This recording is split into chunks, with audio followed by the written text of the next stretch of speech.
စားတဲ့ဟင်းလေးတွေပေါ့နော်ဒီနေ့စားတဲ့ဟင်းလေးတွေကဘာဟင်းလေးတွေလဲဆိုတော့ဒါတော့မြစ်တုပ်ပေါ့နော်မြစ်တုပ်ပါမြစ်တုပ်ကကြတော့မြစ်ကလေးကိုပြုတ်လိုက်တယ်ပြုတ်ပြီးလို့ရှိရင်မြေပဲတန်လေးထောင်းတယ်စီချက်လေးနဲ့တုပ်တယ်ကောင်းတယ်ပေါ့နော်မြစ်တုပ်ဒါလေးကတော့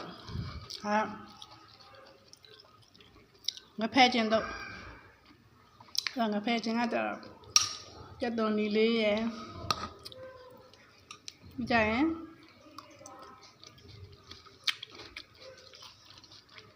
နော်နံပဲရယ်ဒီကြက်လေးပေါ့နော်အဲ့လည်းတုတ်ထားတယ်ဒါကတော့မနေ့ကကြက်ဥချက်ကြံအဲ့လေးကတော့ဝတ်သားပေါ့နော်ဝတ်သားကိုမခင်းငိမ့်နဲ့ကြက်သွန်ပြူလေးနဲ့နံပင်လေးနဲ့ချက်ထားတယ်ဒါငရုတ်တီးတောင်းငရုတ်တီးတန်းထောင်းထားပါနော်ငရုတ်တီးအစိမ်းတောင်းပေါ့နော်ငရုတ်တီးအစိမ်းတောင်းလေးပါဒါကြတော့ငပိတောင်းပေါ့နော်အသားငပိတောင်းကြိုက်တဲ့အတွက်ကြောင့်မို့လို့ဒီငပိဘူးပေါ့နော်ထောင်းမိသားပေါ့နော်ငပိတောင်းဘူးလေးပေါ့နော်အဲ့ဒါလေးကိုလည်းဒီဘေးမှာပေါ့နော်ထမင်းစားပွဲမှာချထားတယ်ဒါကတော့မနေ့ကအဟင်းကြိုပေါ့ဟင်းကြိုအကြံလေးပေါ့နော်ဟင်းကြိုအကြံလေးပါဒါကတော့ငပိတောင်းဘူးအခွန်လေးပေါ့နော်စား